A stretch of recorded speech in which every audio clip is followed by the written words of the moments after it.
Aoko, Ramogi TV, Mombasa.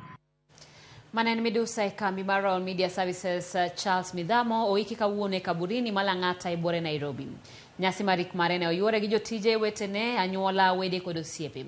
Mithamo ne owito ngimane masira marapaya juma mokalo. Mithamo osetie kambi Maroon Media Services kaka midusa kuom higni 25 nyaka thone.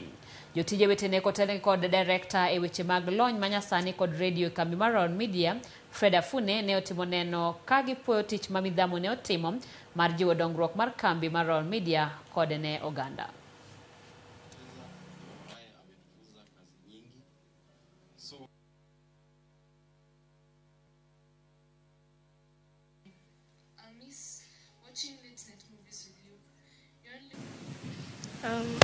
Dear Dad, I remember the days you have been with us. We talked English and joked.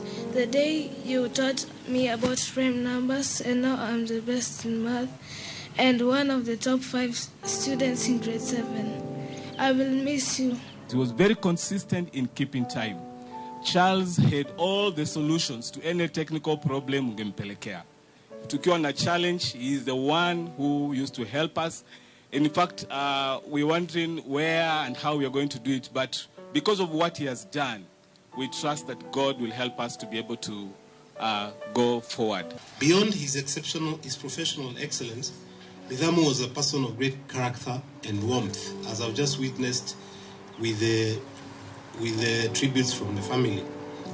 Thank you, everyone, for being here to honor a truly exceptional person whose life's work and friendship have left an indelible mark on all of us. Family, please accept our deepest sympathies from the chairman, Dr. S.K. Macharia, the vice chair, Mrs. Gadoni Macharia, our managing director, Mashira Waruru, the directors, and all the staff of Royal Media Services.